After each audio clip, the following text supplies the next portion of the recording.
with us, General Manager of Novotel Goa and Novotel Candolim. Next is Mr. Gaurav Miglani, who is the Area Director Operations and also General Manager of Taj Holiday Resort and Spa. We have with us Mr. Vinayak Patnekar, who is the General Manager of Fairfield by Marriott. Mr. Ashish Singh, the Area General Manager for Ginger. Romel De Silva. And Mr. Gautam. Good afternoon to all of you, and thank you so much for being part of the audience, and also those of you, in any case actually all of them can listen in from their own stalls, because this entire audio system goes across to every stall. But I would again request all of you to come over and be here as part of this audience, since we are going to talk about not only just the present but also about the future.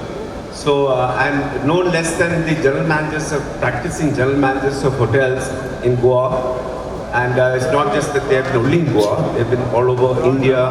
Their collective experience among them could be more than about 300 years at least. Including me, if you include me, yeah. So, and I would love to include myself, because I love to stay young and current, relevant. So that I can be in their company. But without much ado, I just want to say, I'd like to request each one of them to introduce themselves. So we'll start with the lady, Ms. SHEETAL.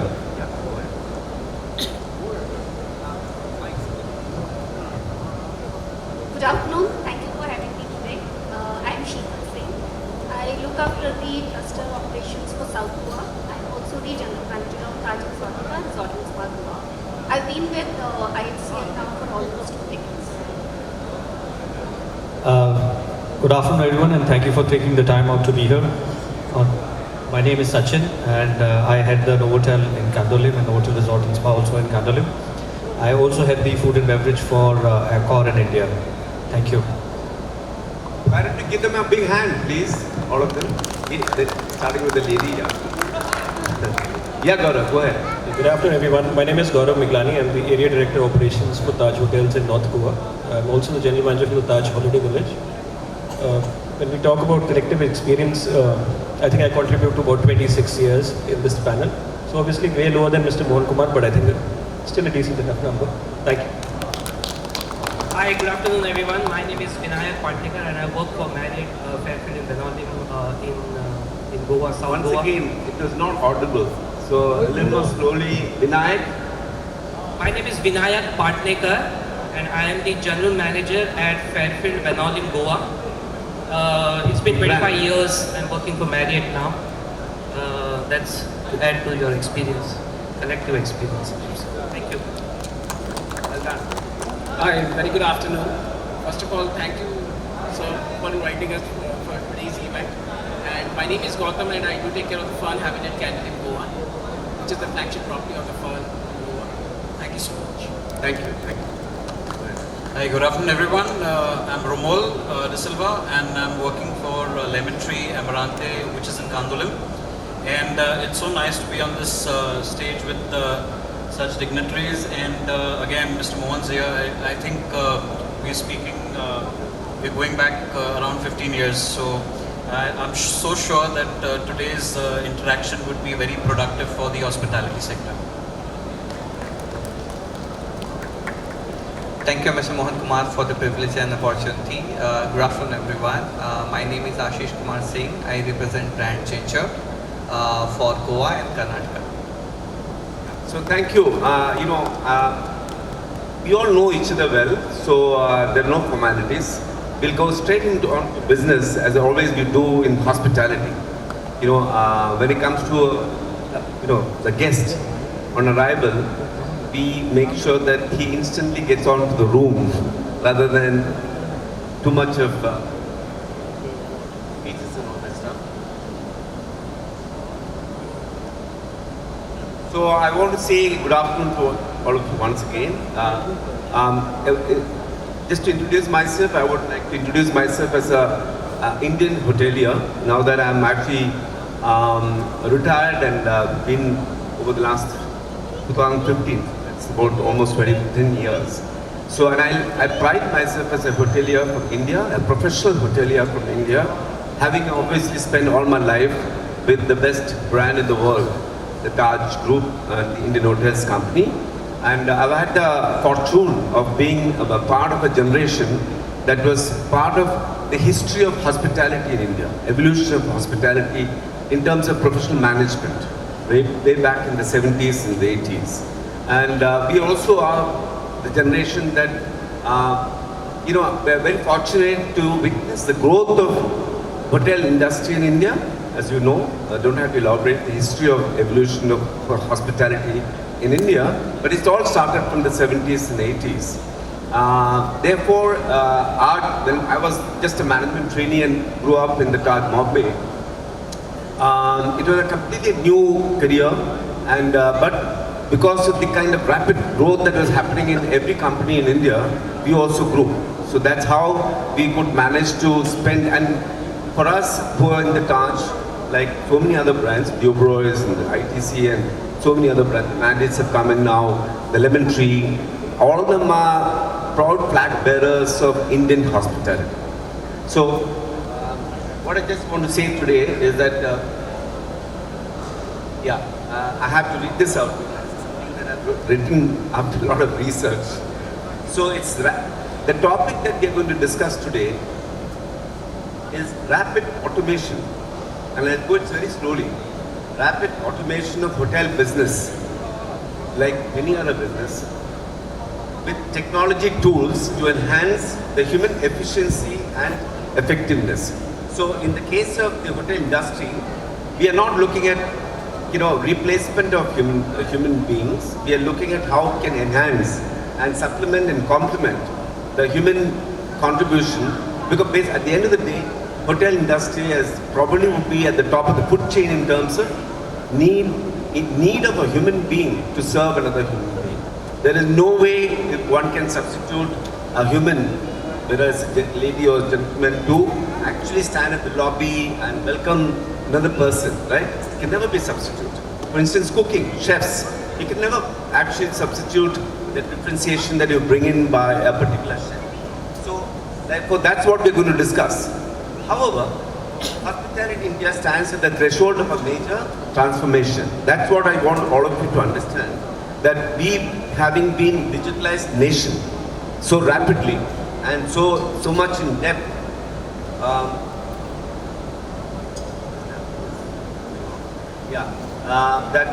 we have there's no question of going back.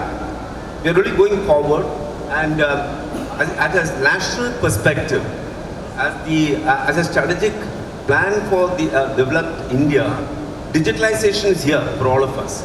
So how does the hospitality India is going to actually accept this? How are these general managers who are so dependent on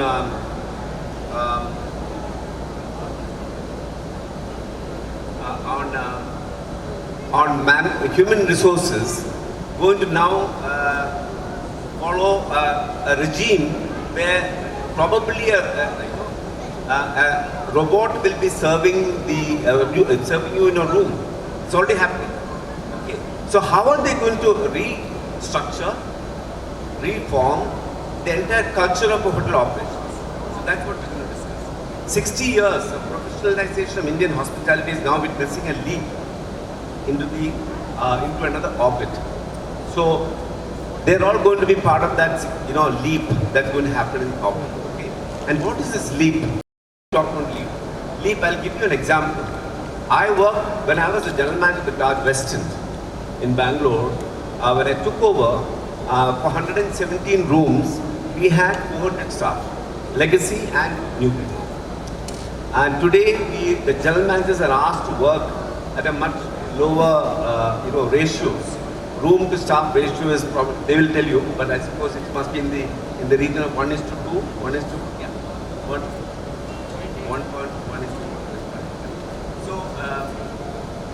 So we are embraced. What is this? Therefore, India is also subjected to internationalization, globalization, and we all know that today with what's happening between the US and India, right? Globalization is now here dictating a whole lot of political, economic decisions in this country. So the industry is also now benchmarked, and we also, many of those, their CEOs, MDs and leaders of their companies, they're all global managers, right? So they are now, we are aligning with what is happening in Europe, what is happening in the US. And they are working at 1:0.5. Like I went to Switzerland way back in 1988 to start the Gateway Hotels, which is supposed to be a new concept. And I worked at the Zermatt, which is right on top of Mount Alps, in a group called Seiler Hotels. And that time, 1988, 40-room hotel was being managed by 15 people, right? And there was only one person in the night, a girl, a lady, who was managing the entire. So that culture had come to them from the 80s, because they had simply no people, right? They are all migrants. So now today, they are facing that. And here is, why is it a big challenge? It's not in new hotels, it is in the current hotels which they are operating. And they, at the same time, they're also asked to make sure that there is no let-up in the guest satisfaction, customer personalization, and all that stuff. So how are they going to create this magic? So we are embracing the international standards and smart staffing while investing on modern technology. So there's also going to be a major investment in modern technology. Things like AI, artificial intelligence, IoT, machine learning are all tools that are already transforming the business of hospitality. It's already there. It's already come. Like most of these things here, what you display, have their own chips. Like someone was telling me that the washing machine can be operated from anywhere in the world. You just have to keep operating it. So a stable state of acceleration, revenue growth while expanding across geographies. Every single company has done excellent, exceedingly well. You see the entire hotel industry is right. It's upswing. Their market share value has gone up. Those who are actually not listed in the stock exchange are also doing exceedingly well. So it's a boom that's happening in the entire hotel industry. So there is no better time than now in terms of discussing about how these general managers at the operating level are actually tackling this whole thing. So every brand, every company in the organized sector, as well as family and independent brand owned and operated in the MSME sector.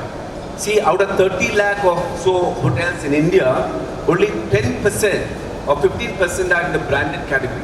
The rest of them are in the MSME sector. They are in the independent family-run sector, right? So how are they going to cope up with this? In this scenario, I'm presenting a set of questions to our dynamic hotel leaders here in the panel in order to recognize and strategize on what, where, why, when, who, and how. So it's simplified. Okay. So the first question is,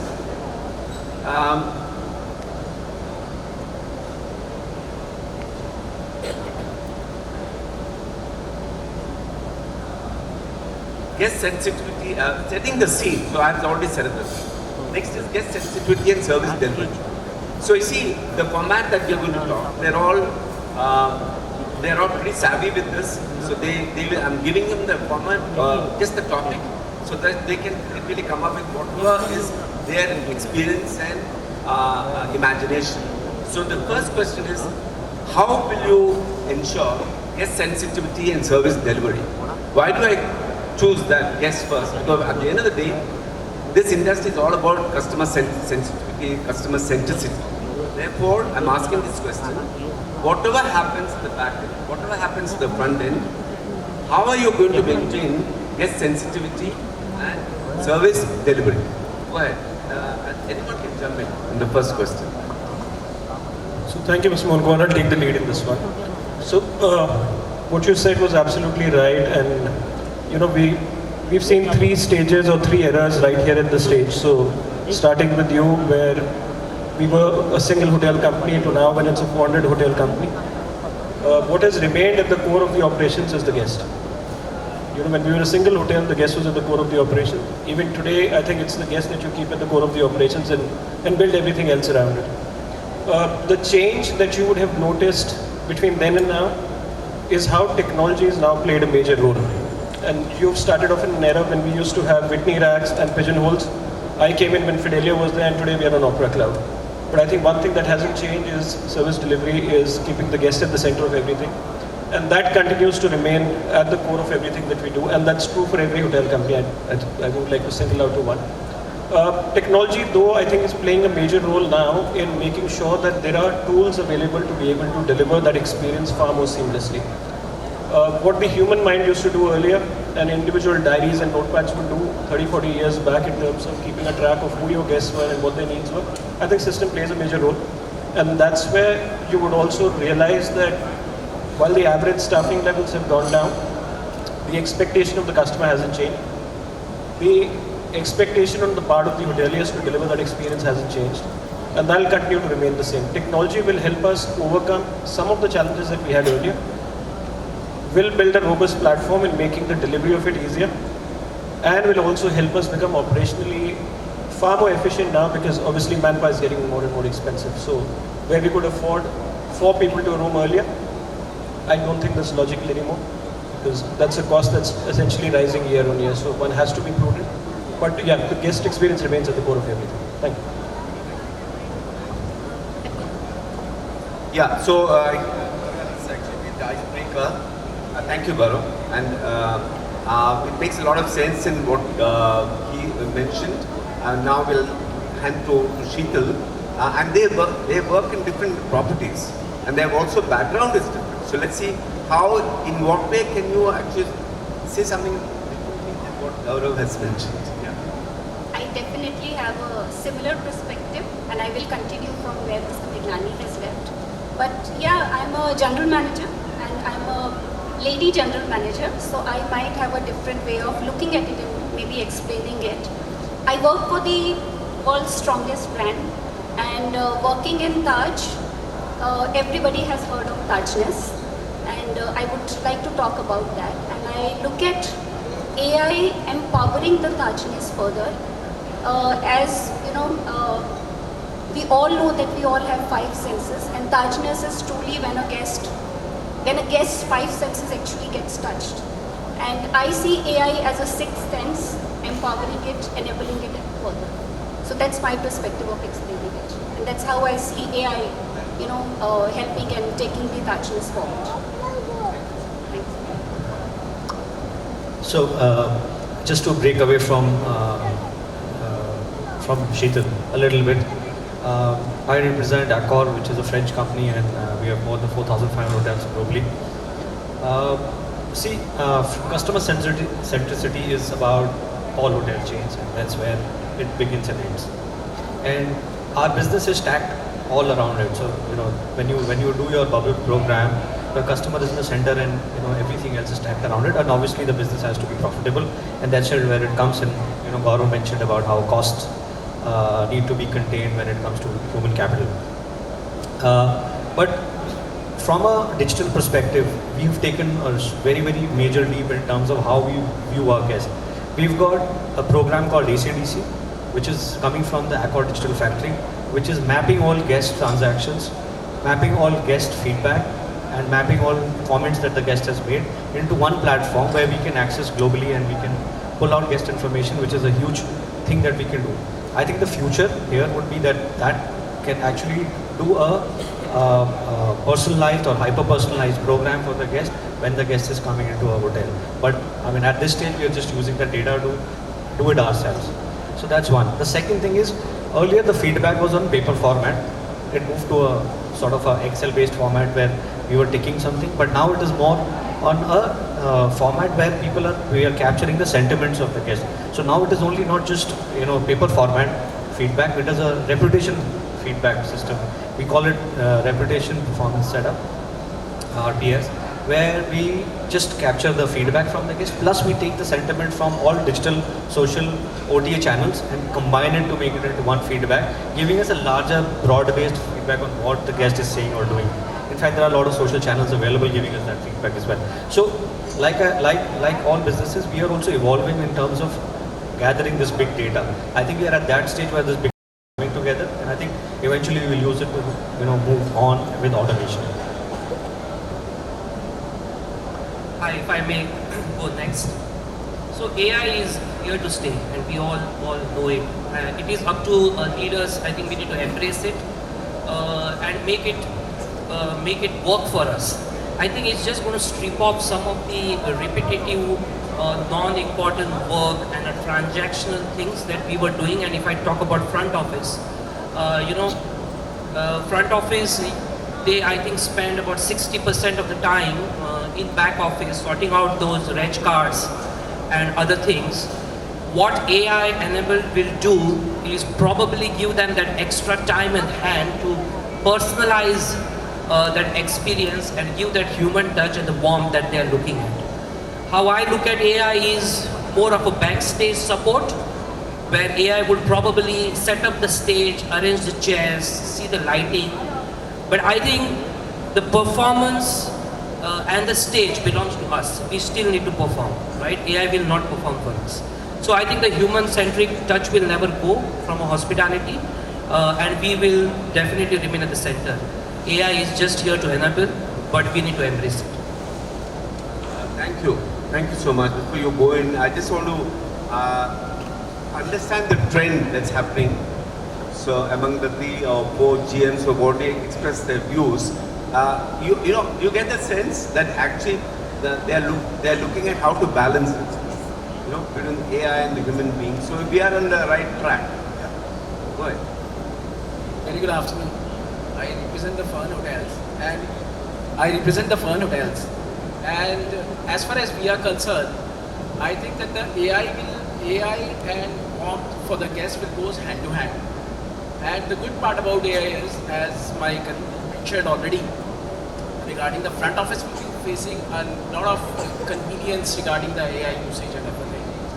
And the warmth which needs to be present at the time of check-in, check-out, or during the stay of the guest, that will be delivered to the guest in a more efficient manner.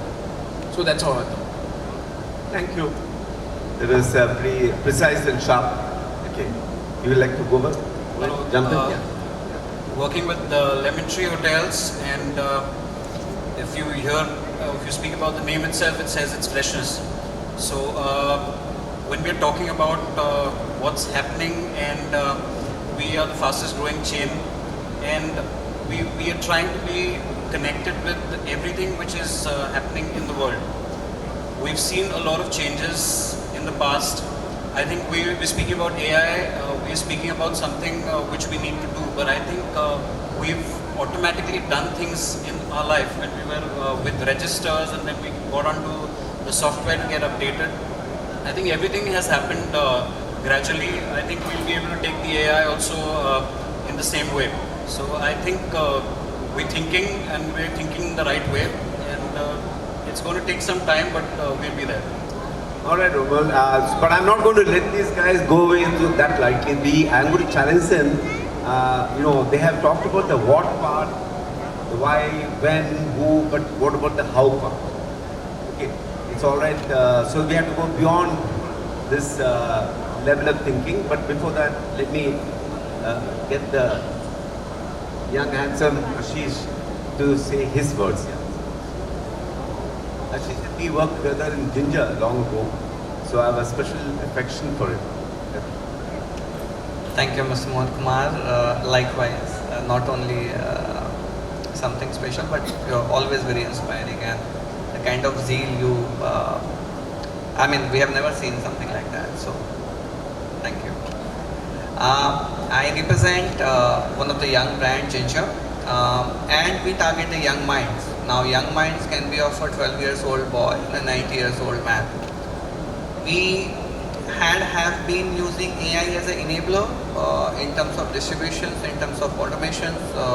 You talk about check-in, in-stay experience, because we also kind of operate from 0.3 to 0.5 manning ratio in select services, much like luxury, whereas you're still operating at either 1.5 to 3.5 of ratio. So we are using AI as an enabler for data accuracy, data automation, because quality data inputs and receptions, let's say for an example, is still a challenge.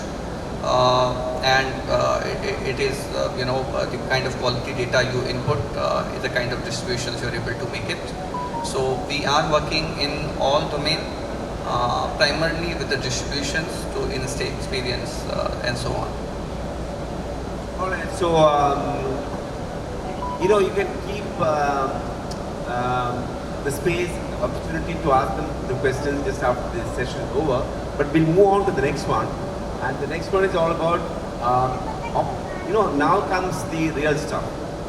Optimizing operational efficiency. At the end of the day, any computer, any system, any automation across various sectors, whether let's talk about the automobile sector or let's talk about healthcare sector. Fundamentally, technology helps human being to enhance his or her deliverability or efficiency. How you do the same thing, task a lot more efficiently, a lot more faster, a lot more smarter, a lot more precisely. Look, the kind of robotic surgery that's happening in the orthopedics. There's a huge competition between my friend Dr. Prem Kincha, who is actually a world-renowned orthopedic surgeon, and this technology friend, robotics. So when I asked him who is better, he says, listen, at the end of the day, I'm a human at the end of the day. And till now, patients feel very comfortable, that I do the operation, not the robotics. But however, I use technology. So it's the same thing, it's happening across the entire sectors. So, but hospitality is actually becoming a lot more challenging because you cannot, that's our core business. So therefore, my next question therefore is, how do you optimize operational efficiency? Because see, in India, they say worldwide that, I don't know how far it's true, but the hotel tariffs in India are among the highest or the lowest? Among the highest.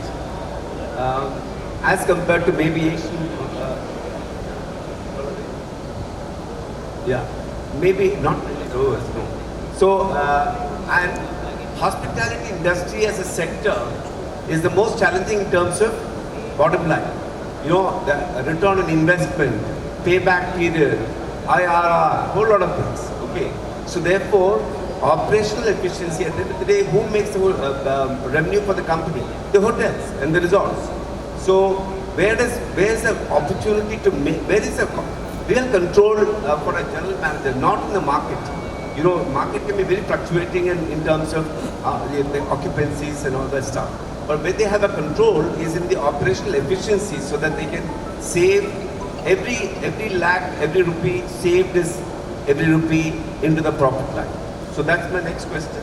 You can go ahead and take how and what would you do, identify how to optimize operational efficiency if there is an investment of automation in your hotels. I think that's a very valid question that you put forward. The industry has been one of the slowest to adapt to technology so far. I think we were probably one of the last few adapters of technology. We are still in a nascent stage, I would say. I don't think we are still in a very evolved sector as far as technology is concerned. Rates, revenues are something that are beyond the control of the hotel operators on a lot of occasions. I'll give you an example of Operation Sindoor in May. All of this was happening in Kashmir, but the impact was felt all the way till Goa and Kerala. And suddenly you had a business pipeline which was very strong and became almost zero. Same thing happened during COVID. So revenue, while you try and influence a lot of it through marketing, through sales efforts, but after a point of time there are external factors that influence a lot. But yes, operational efficiency and cost measures are something which is entirely in the control of the hotel, in the control of the organization, and that's where a lot of focus has been in the last couple of years. From being a sector that was extremely guest-oriented, focused only on guest service, top-line revenues, but not really focused on cost efficiency, over the last 10 years, I think a lot of that sense has already come in. So today we've realized that there are 3-4 cost heads that form a large part of the P&L, with obviously payroll being the maximum, heat, light and power number 2, and then admin and general expenses. A lot of effort has been made in these 3 areas as far as efficiencies are concerned. So heat, light and power, obviously over the last 10-15 years, a lot of work has been done. I'm sure a lot of suppliers are here that are today supplying some of the most power efficient equipment. Chiller plants, energy guzzlers, heat pumps, all of these things have actually made a lot of difference. So while the average unit cost of electricity may have gone up, but a lot of hotels have been able to retain the HLP cost at the same level as the last maybe 8 to 10 years. And that's purely on account of efficiencies that have come in. Payroll, we already spoke, is something that's an ever increasing cost. I think we are far more aware today that it's not really the customer that wants all the people around, but I think it was our own comfort. The customer expectations have also evolved. So gone are the days when people would expect 5 or 7 people chaperoning around them. Today I think people expect smarter, efficient service, less of fluff and less of people right in the face. So obviously enough, we've also now designed our processes to work accordingly. So while the focus remains on guest satisfaction, but we're doing it a lot more efficiently. AI will play a major role as far as repetitive tasks are concerned. And in the hotels, there are a lot of repetitive tasks that we do. In growing organizations, we are still, I would say, a growing company, but large companies like the Marriott and the Accor would have already adopted to this. Reservations, one area where AI can easily replace a human. You know, you've got somebody, a humanoid today who has all the right answers, who has the availability, can answer all the queries far better than what a human can do and far more consistently. I completely see AI taking over that sector. Finance, there was a lot of manual work that was being done earlier that's been automated today. That's where a lot of AI would also come in, and obviously you will see reduction in numbers there. And I think the system becoming efficient. But obviously, when it comes to human-to-human interaction, whether it's front office, which is a people-to-people interaction, food and beverage service, culinary expertise of the chefs, is where you would need people, you would need that human interaction. But yeah, back end, I see a lot of work happening through AI. So, and that's where I think a lot of operational control and cost optimization will come through. So just to add to what Gaurav has just said, a couple of tools that we've started using which has helped us. One is a food waste software, which is Winnow, and there are more like that in the market which help reduce food waste up to almost 40 to 50%. And you know, it is an AI based tool. You just basically, whatever leftover food is there, you drop it in the bin, there's a camera on top, it picks up what items are there, it multiplies the weight, and it tells you how much food waste is there and what you can do to reduce. And especially in an Asian or Indian context where a lot of food that we serve is out of buffet, it makes the chef think about what they need to do in terms of stopping that waste. So that's interesting.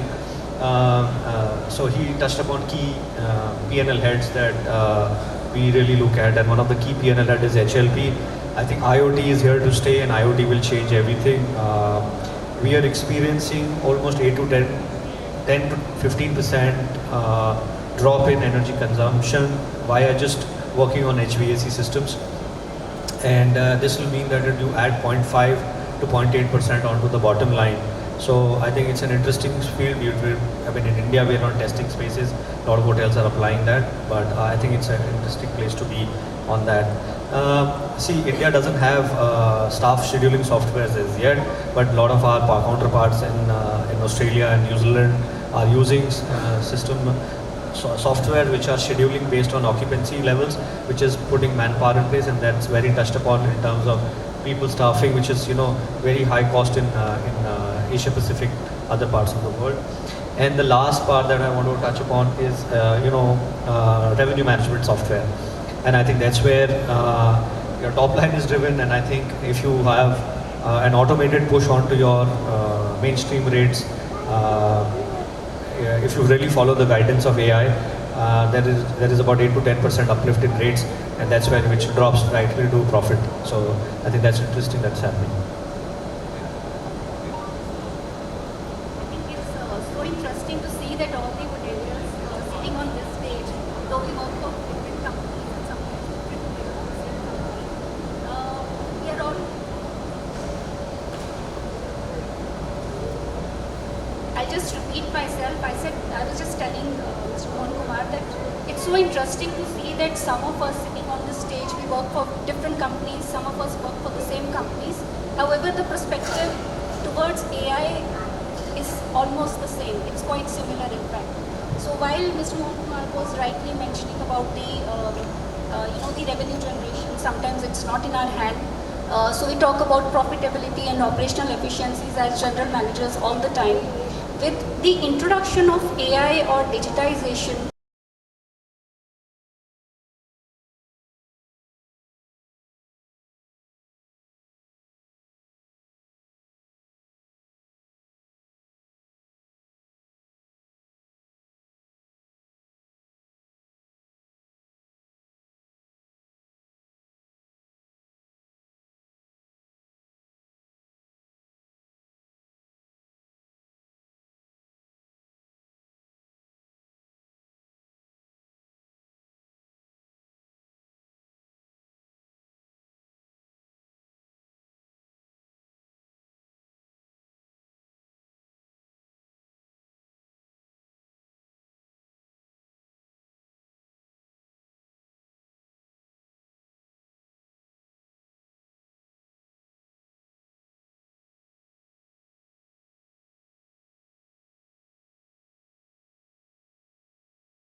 single paper being used there. They don't even accept cash. It's complete digitalization in terms of even payment modes. So right at the entry, your facial recognition helps you to check in, obviously digital signature, each and every report, front office, and historically as a GMs we used to go through at least 20 reports, sign them. Everything is happening on computers, and we are approving it on this system, including the invoices that we are receiving. They are getting processed, and obviously we are linked to Citibank, where the digitalization payment is happening to the vendors. So pretty much finance, front office, so they don't have a single paper that has been used. And this is, I think, just the beginning, and I think it's going to get embraced across across the industry. But that's what the future is. Thank you, Vinayak. I hope all of you are following closely the small crowd that's here. He used a word called, at least somewhere it comes to my approval.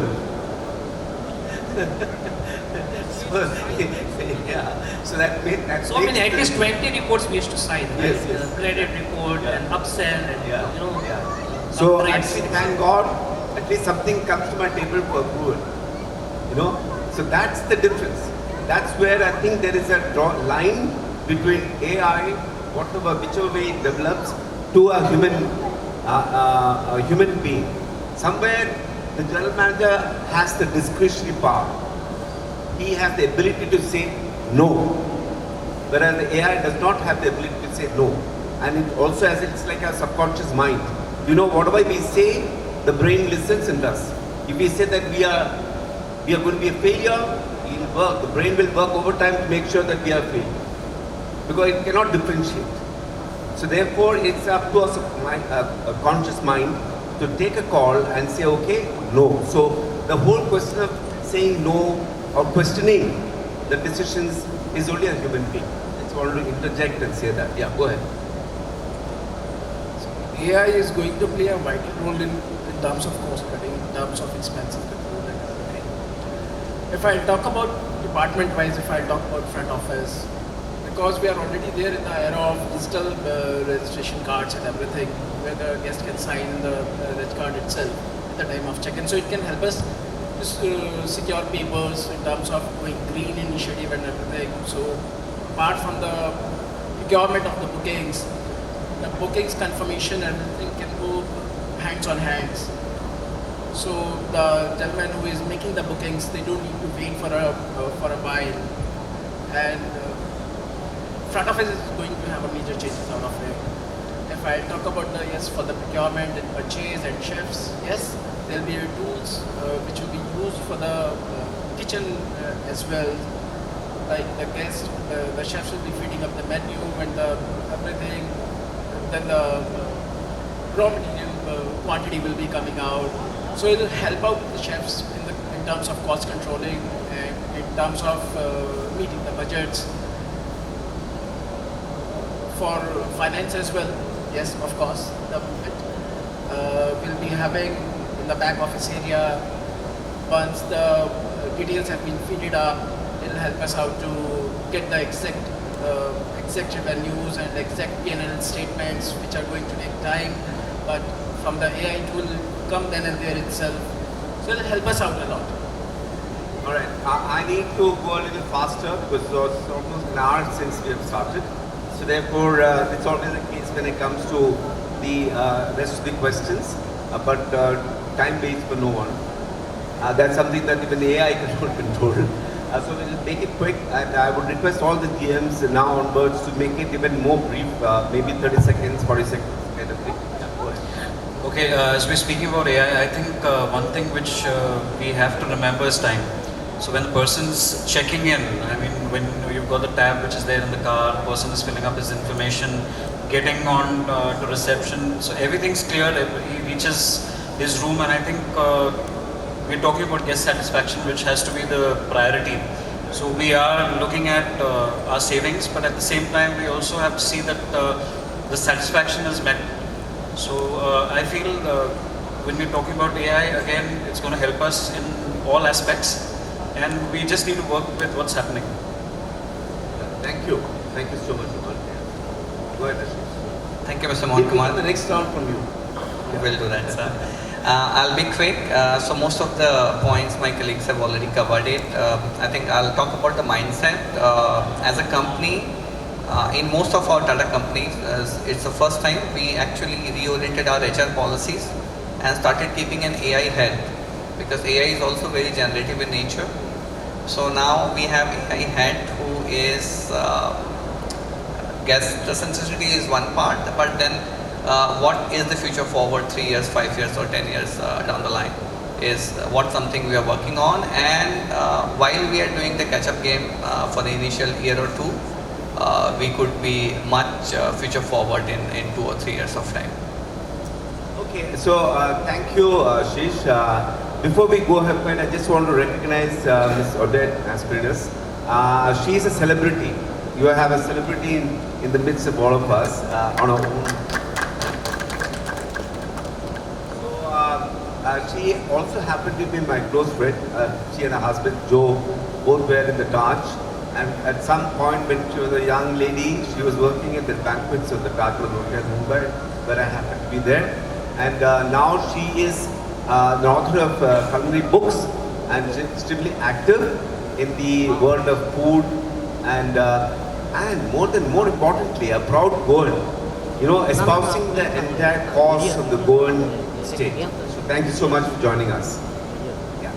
So I just want to put a thought came into my mind about when she was talking about, and he represents ginger, which is a very different kind of segment than Taj Exotica, which is at the top of the food chain, and all in the same company, in the brand architecture, like the way Moxie is there for maggots, right?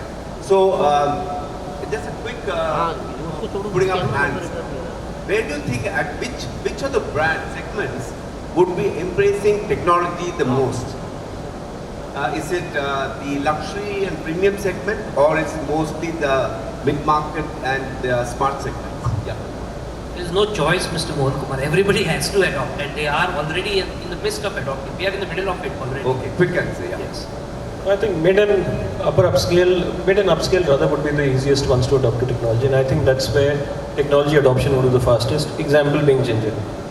So you would say that that's where economy mid and upscale. Yes. Exactly. Go ahead. I think it will be a pan-hospitality approach because you're enabling the backstack and then it's coming forward. So which you're talking about across the segment. I think I opened you all have different their own viewpoint. So before coming to Taj Exotica, Mr. Mohan Kumar, we met in Ginger Mumbai Airport. It's about a 400 rooms property. So 400 rooms, lean luxe Ginger property which we opened. And from day one, it already had 2 robots welcoming everyone. I think they welcomed you also. Yes, yes. They can take you around the hotel, they can do the orientation, check-in, they can bring water bottles to you. So I think Ginger was quite ahead in adopting the technology, also because it's catering to Generation Y. So I'm sure Ashish will add later. Yeah, so I'm not going to ask any of them because they already belong to that particular segment and we need to hurry up. But I just want to also at that point recognize SHEETAL.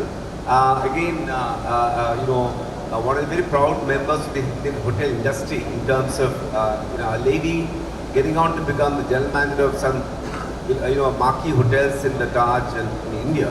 And I'm particularly proud of the fact that she is literally the modern maker of the ginger. Let me put it that way. Along with, of course, the top guys, MD and the CEO of the Indian Hotels Company. So she was the first opening GM of the Bombay Ginger Hotel.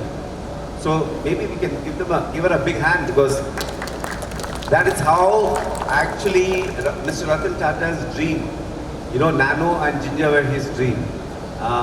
Today I'm sure he knew about it. He knew about it. So he was obviously very, very happy on the fact that Ginger has come to stay in the mainstream of hotel industry. And thank you so much, SHEETAL. So we'll go to the next point and you can start. And we need to go quickly, so please try and see that. And the GMs are all very busy people. It is a Sunday, coming out of their homes. Next question is all about human capital. There are a lot of authors, there are a lot of theories coming out of this whole concept about human capital. You know, worldwide, there is this recognition that there is a certain value for human intellect. So that's called the human capital. For instance, I have spent 41 years in the Taj, in the Indian Notice company, right? And you can imagine and various geographies, right, from US to some of the European countries to India. And what happens to my knowledge? What happens to the quantification of my experience? What happens to all my insights? It's all inside me. So no way the company has to get an equity out of that. Though I got everything through the Indian Notice company and the Taj, right, and the industry. So that's called the human capital. That today, worldwide, corporate entities, Indian Notice company or any Tatas, Marriott's and Accord, all of them are looking at how I can get hold of that Sachin's experience captured into the knowledge system of the company. That's called the human capital. So I just want to dwell with that. Co-living between human capital and technology. So in their own way, in the hotel, now that they may have some automation, they may have AI in some things, and they have some smart reservation assistants or some smart chefs, right? Who's more valuable? Is it the AI or the human capital? Thank you, Mr. Mohan Kumar. So I believe it is a mix of elements of digital and analog. Digital as an AI will only be as an enabler. For an example, the front office queries or the concierge could be taken up by AI in future term, possibly yes, but this will only be as an enabler to a front office associate or reception associate to curate an experience to the guest. So possibly in future they can be an experience manager. They will be able to curate multiple experience to them. So while AI will help us as an enabler, the empathy of the human capital goes nowhere, and we are actually talking about skilling, upskilling to multiple folds in the future. It's good to see time up. So I'm glad that you made it short. Yeah. So we have another 2-3 questions, and we need to make sure that the audience stay totally engrossed. Again, starting with Goa, so we're just speaking about business hotels and resorts. What we also need to see that when people are coming here, they're spending their dosh. It's not that the companies are paying. And when you're talking about business hotels, yes, you've got a lot which you can do with AI. But when you're coming to resorts, I think they need that personal touch. So looking at that, I think we need to have, in resorts, it's like a 70-30. So you need to have a little more personal touch than the AI.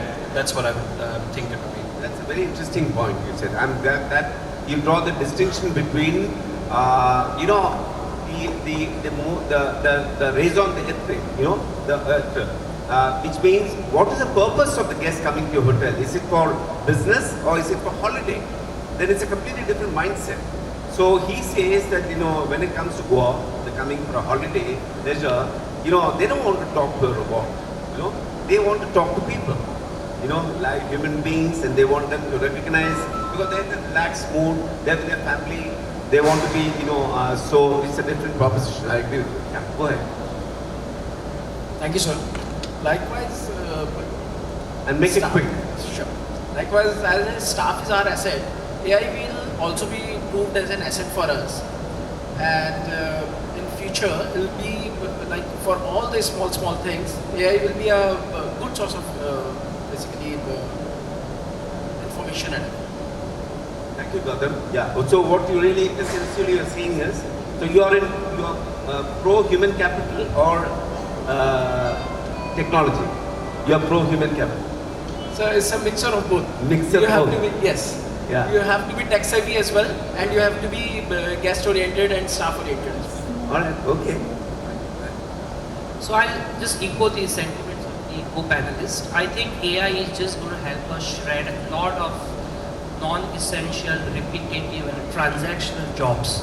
That will only help a human more time to curate those experiences, be anticipating needs and create a memorable experience? The answer is very simple. The machine is. That's a very good point that you mentioned. I just want to kind of expand on that. So therefore, what it means is, see, for instance, if just imagine if I had my grandfather had a Morris Minor, which we had to do the cranking. Imagine how long it takes to start, right? As against that, if I don't even have to go inside the car, I just press something on the remote and the car starts. So you're saving time. So in a sense, what you're saying is that human beings are now living, traveling, thinking faster than ever. And that's all because of the technology.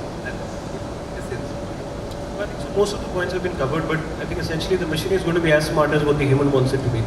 So the actual blend of what technology and the human would be in a hotel would actually depend on the segment of the hotel that you're in. So maybe at a Ginger, if you're at a 80% tech, 20% human, that's what the customer wants. But if you're at right at the top end of the spectrum at the Exotica, maybe it's 20% tech right at the back end, but 80% human right in front of this. So it depends on the segment and the kind of guest that you do. So is that how you would take a decision if you are the CEO of the company? You would have to, because again you will need to see, and he rightly mentioned, what segment you're catering to, what is the expectation of your customer, and you base your decision according to that. So there are some national. Thanks, Gaurav. I think just want to say that it is not a versus question at all. Like, it is not human capital versus AI. I think it is pervasive. You cannot do without it. I think that's where it is becoming an enabler for all hoteliers to work. So I don't think it's a versus question. And let me put some data point in front of you to just corroborate what I'm saying. 73% of the travelers by Skift report and Oracle say that travelers want lesser engagement at the hotel. Yet 63% of the feedback that we get says that guest is looking for a very immersive local experience, which is itself telling us that we need to shift our gaze from that normal question of how was your flight to may I indulge you in a nice Goan cuisine, or may I indulge you in something which is Chorao Island, where you can go for a bird sanctuary. And I think that's what the customer is looking for. Brilliant. I think that you hit the point. Yeah, exactly. I mean, I'm sure there is the gentleman is nodding his head also. It sort of resonates. Right, but of course I can take you further on. Like for example, look at the customer behavior. At some point he's saying that, listen, I want at least of human contact, unobtrusive, me, myself and my space. So I don't want, and in case I need someone, then I look and then someone should come in, right? So, and I've done all this stuff when I'm doing the gateway. However, when you ask for a feedback, they're saying, listen, a lot more, you need the person, you need that human being, but maybe the questions can be different. Instead of asking all the mundane questions which are boring, tell me, okay, you're coming, okay, what time are you free to get an experience that we have? Something very special. That's what you're saying, yeah. I think I'll keep it quick. As the General Manager of Taj Exotica Resort and Spa, which is a luxury resort, I would make artificial intelligence, digitization, technology be invisible and support my team in such a way that end of the day the human capital shines. So it's like a hybrid model between both of them. Excellent. It always takes a lady to say something very different and very insightful. And I think it's so relevant. So she, have you seen among all the men and one lady here, she has actually talked something very sensitive, something that actually is very sensitive in terms of the staff, So thank you for that. We learned a lot from all of you.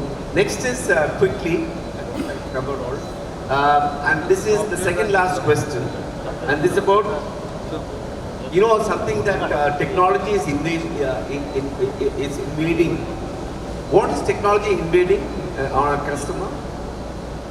There is this famous word, no? And it's a law in the US and Europe. We have not come up with it.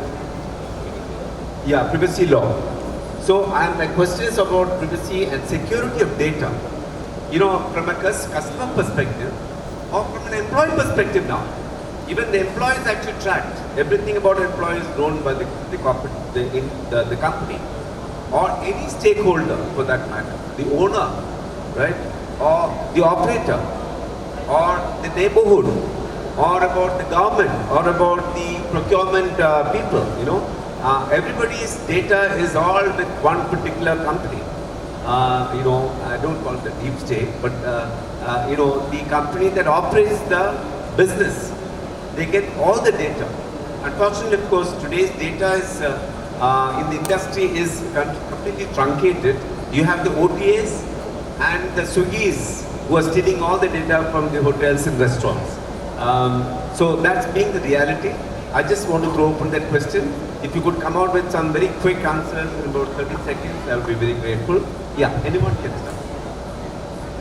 I think when we are speaking about the data security and things like that, I think that everywhere there's some of the other solutions. So I feel that if you've got a disclaimer stating that, okay, fine, this is a thing, this is what's going to happen. Right now, if you go to a store, if you go into a Nike store and you have if your mobile is not even taking a picture, but you just pass by from there, you automatically would see that the AI has already captured it, and when you're looking, you're scrolling through Insta or something, you will see that same shoe, something like that, you know, where it's already capturing everything. So if you have a disclaimer where it states that you know, these are things that it's going to be kept with the hotel and it's going to be taken care of, I don't think it should be a problem for having that on, and it's only going to make things easier for everyone, and it's going to control time as well.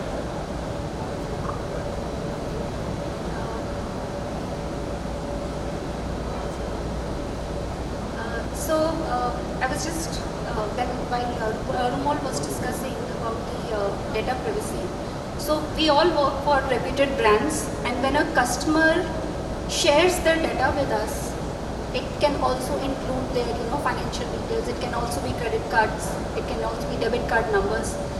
So it is our commitment that we protect, we ensure that the sanctity of the data remains sacrosanct and it is not shared, and that commitment obviously has to be there. Of course, in India we don't have very strict laws like in Europe, like GDPR and others. However, I think in all our companies we are ensuring, or our IT teams are ensuring, that the customer data is not shared. While the privacy is extremely important and we have to protect our customers' information, I think it's also important that the customer should not feel that he's been intruded upon, which Rumol was rightly mentioning. I mean, the guest is giving you, is sharing the data with you, but that should not mean that you start scanning the guest or start scanning each and every movement. So that's very important. Thank you. Okay, I think this is one of the very important discussions that actually requires a separate panel. I think the big word here is consent. Consent is key. We need to be very explicit in our consent about every data piece that we acquire from the guest and how we use it. In fact, DPDPA of India 2023 has a 250 crore penalty if you use the biometric of the consumer incorrectly, or if there is a complaint thereon. So I think India is also getting very serious about it, while we are still, aping the Europe and all for the GDPR rules, and which we as a company follow because we are Paris-based company. The other part which I think which was not touched upon so far is hyper-profiling. And what is happening with this data is that US has started to do some basis hyper-profiling, which is getting a lot of resentment. For example, if I am on my app and I am trying to book a hotel room, so my pricing of hotel room is different from the pricing which SHEETAL or which Gaurav will get, which is based on my consumer behavior, my bank statements, So I think that's where I think a line is somewhere blurred. I think that's where I think some sort of a consciousness is required by the system. Yeah, that's a very good point. See, imagine the risk of being an active citizen of the world. You are virtually tracked in everything that you do. And look. So, depending on how much is his worth, he gets a rate. Well, I think a lot of points have been covered, very valid ones. I'll keep it very brief and I'll speak about it only from a customer perspective, giving myself as a customer. If you have access to my data, It's your duty to keep it safe. And it's just as simple as that. You've asked for data when I'm checking in because that's a statutory requirement you have to fulfill. I've shared it keeping the statutory norm in mind, but at the end of the day, it's your responsibility to keep it safe now. If my data leaks out, I'm not going to leave an organization for it. And that's what I think everybody feels today, and that's what everyone feels very strongly about. And it goes down to something very simple, and I'll give you an example. Today you check into a hotel, and a lot of hotels want to personalize your stay by putting your pictures, your family, your children's pictures around. For me, while it's nice to see yourself around, you don't really appreciate the fact that somebody is snooping around into your Instagram profile and your LinkedIn profile trying to look up pictures of you. So I think it can be as extreme as what I feel about it to something as simple as saying, if you have my data, keep it safe. Yeah, so as all international brands, we follow responsible hospitality, right? And we are committed for the data that we collect. Yeah, responsible. Right? Yeah, of course, we are very responsible. All our companies, it is becoming a top priority of data security, right? And we are also governed by law, so it will have any data breach will have not only legal implications, but there is a big risk of a trust here. So any breach will have a very big trust factor. That's a very interesting point about what Vinayak mentioned, of course, other than what Gaurav said, that the trust factor. The trust factor, you see, it's a huge price. Imagine today if one single incident of a guest going public in terms of data breach is enough to actually create a huge dent on the credibility of the brand. So therefore, to that extent, imagine, and all the data is gathered by the team sitting here under them in their hotels. And of course, also in the reservation system at the corporate office, sales and marketing and all that. But therefore, you can imagine the responsibility. I'm not dwelling into, because of time, into cases, breach of security, privacy law that is also happening in not only India, across the world. And so therefore, that's a challenge in the future.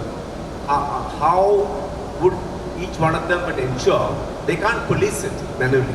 So it all has to be some kind of a security wall, firewall, security systems, monitoring, surveillance, counter spying and all that stuff that has to go into the software to ensure that, timely signals are taken out, right? It's like the famous story about NYPD, the New York Police Department, innovates something and burglar innovates something faster. So break it. So that's how it goes on. Yeah.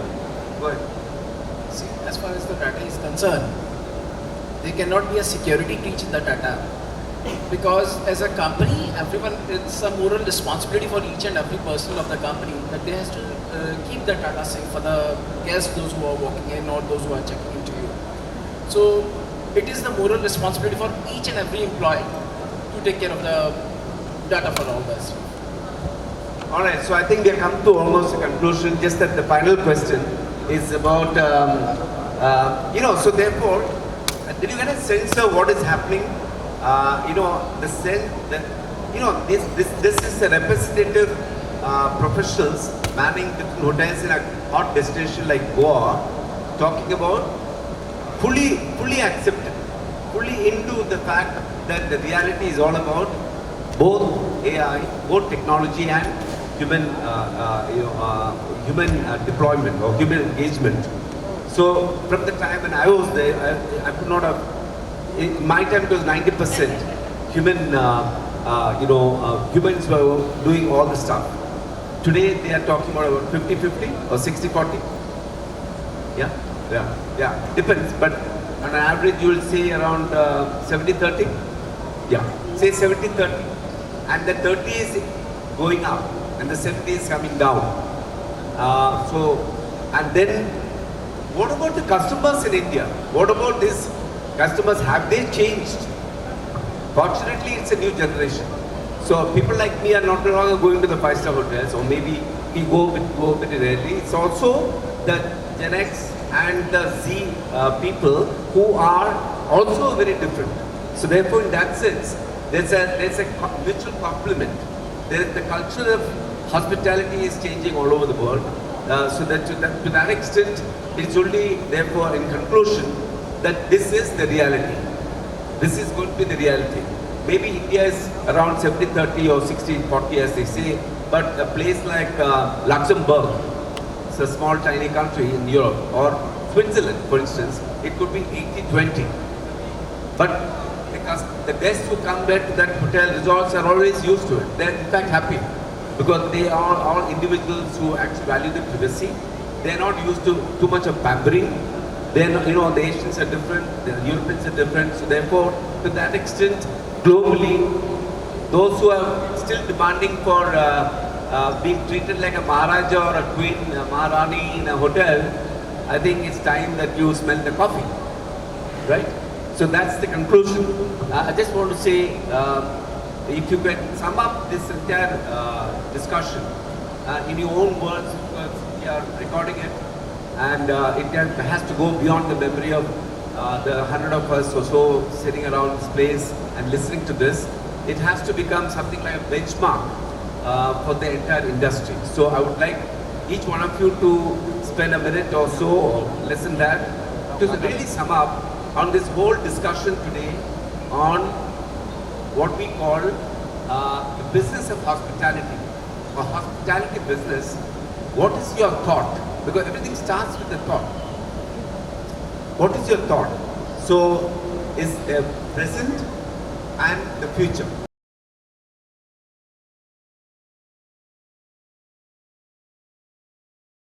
We have had same discussions, let's say 2 years down the line. Yeah. So, over. So I'll, final one. Alright, I'll keep it very quick and brief. As I mentioned earlier, AI is here to stay. We really need to have a human-centric approach. Sheetal mentioned about invisible technology. That's the way forward. But I think AI is only going to help us read our guests' mind, their expectations, experience, and we will only able to enhance. So tech literacy and tech culture is important, and we really need to embrace it. Thank you. I think we're talking hotels of the future now. I think the hotel of the future is a beautiful blend of technology and human combined into one. I think a beautiful blend of where technology assists the human, takes care of the repetitive tasks, but still makes the entire experience as enjoyable for the guest. I think the hotels of the future will rest on 3 strong pillars, sustainability being one, focus on sustainability right from the build stage, focus on diversity and inclusion in all forms, and embracing of technology. I think these are the 3 trends for the future hotels. Gaurav, being a senior player in the team here, I'm tempted to sort of challenge you. So obviously Gaurav is a rising star in the industry.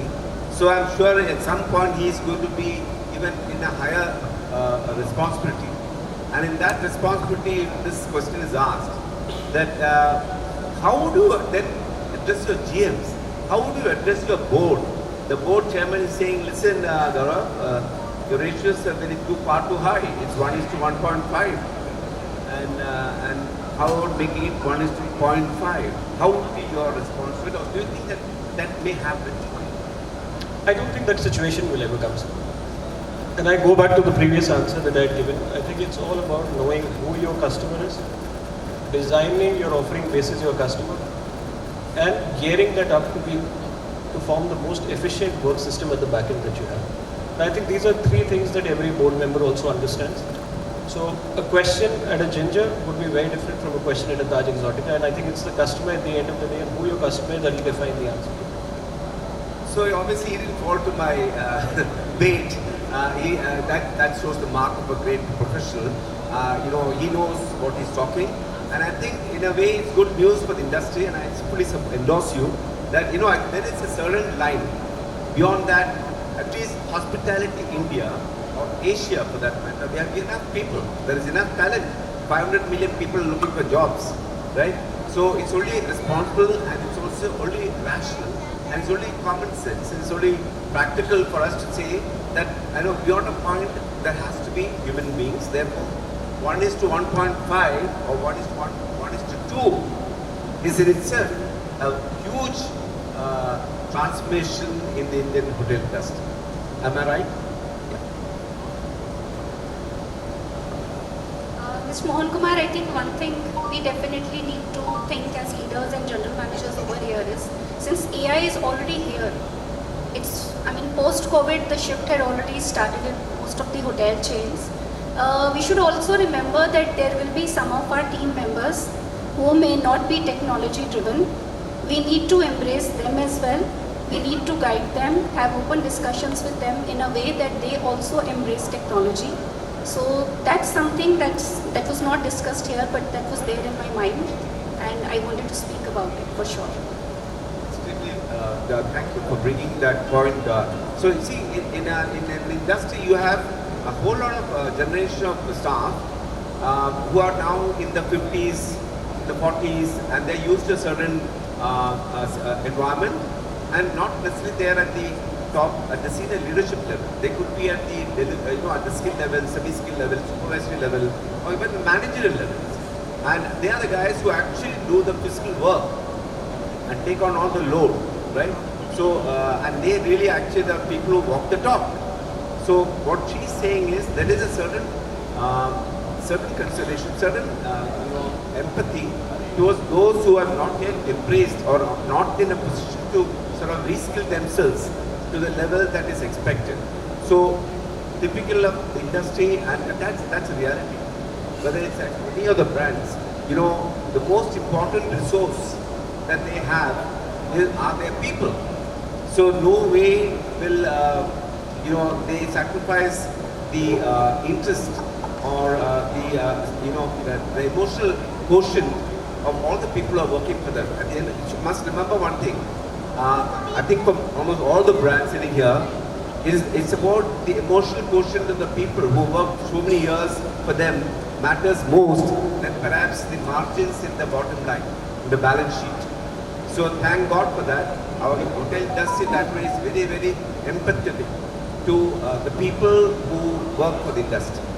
Except the fact there's an ongoing debate going on, which we'll have another time, about work-life balance and how a lot of the new, college students are not joining the industry because of the perceived, fact about overload or not working, in the wrong time and season.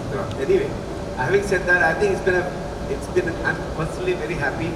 I normally rate myself in all this stuff, and I think we have had a very absorbing and extremely engaging and very productive session, because for us, and I value all their time. They all are pretty engaged. So in a sense, I'm grateful to all of you and thankful to all of you for having not only just come, but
maintaining the data privacy and the safety of the data. Yeah, of course. If I may go first, at Marriott's we are very, very particular. First stage to take the consent of the guest. Without any consent, the data is not processed. Every data that is processed is encrypted. and we are very, very careful with how the data is transmitted and been stored. And that is at hotel level, unless you are at a certain level, you are not even access to that data, because everything is masked and everything is encrypted. No, but how are you educating it to the customer? Yeah, so there is on the reg card there are all the details which is written in terms of first taking their consent. That briefly talks everything about how do we obtain, transmit and store the data. So we have one of the largest membership database with Tata Neu now covering us also as a platform. And we ensure that when a new member is enrolling, so the loyalty manager explains all the important privacy related concerns to them. And for example, if you will receive an OTP every time you're transacting in a hotel, do not share it. Now see, for data privacy there can be a lot of information which you cannot of course share with a guest. It would take time, it would consume time, and that person who's enrolling himself or herself may not have that much of time. However, there are few key points that are definitely informed to them from their relationship manager. Hi Ankit, coming up to this, I just feel that we're just speaking about the guest side of it.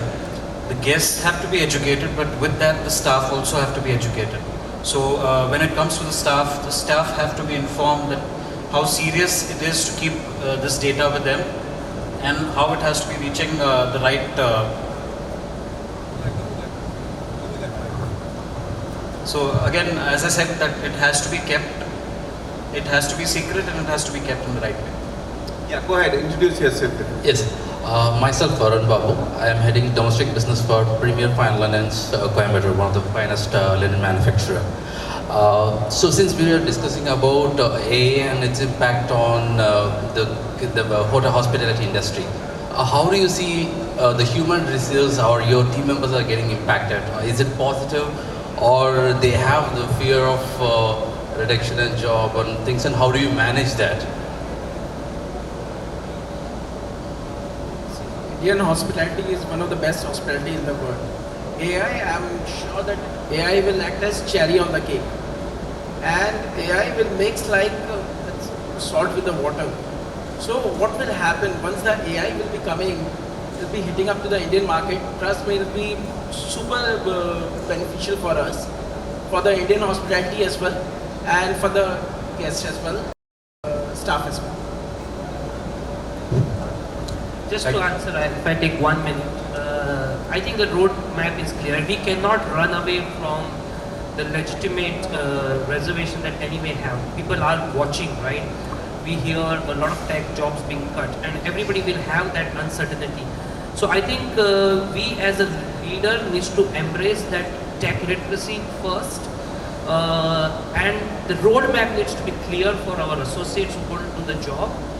I think being transparent is very important, not to create a hype of this AI. I think once we are transparent, we clearly communicate the advantages and what's in it for them. I think they will embrace it. We are anyways having a diverse generation. We also work with a lot of Gen Z who are probably more tech savvy and tech literacy than us. So it should not be that difficult, but they will embrace it, and I think it will also give a lot of time in their hand to provide the core hospitality business, which is serving people. Thank you. Thank you. Now I'll request my colleague Satish Dange to give away a few mementos as a token of appreciation for world of hospitality. So Satish, Mr. Romel De Silva, this booth to the center of the stage. Thank you.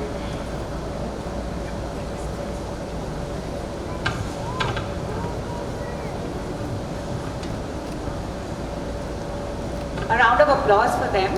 Thank you. Mr. Ashish Singh.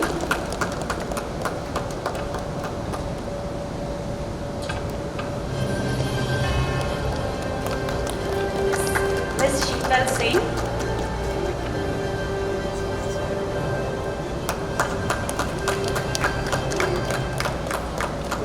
Sachin Maheshwari.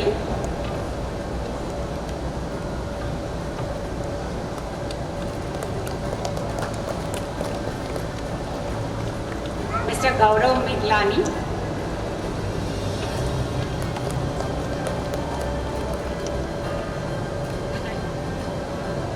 Mr. Gaurav Miglani from Area Director, Operations North Goa and General Manager, Taj Holiday Village. And Mr. Vinayak Patnikar, GM, Fairfield by Marriott, Goa Benolan. Okay, Mr. Gautam Verma, GM, The Fort Habitat, Candolim, Goa. And Mr. Vinayak Patnikar, GM, Fairfield by Marriott, Goa Benolan.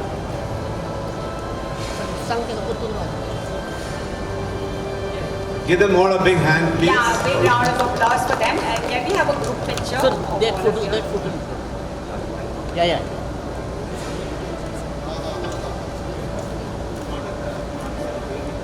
A group picture. And one for our moderator, Mr. P.K. Mohan Kumar. A huge round of applause for him. He's on our advisory board and he's always been very supportive of World of Hospitality. So thank you, Mr. P.K. Mohan Kumar. Yeah, so we'll have a group photograph.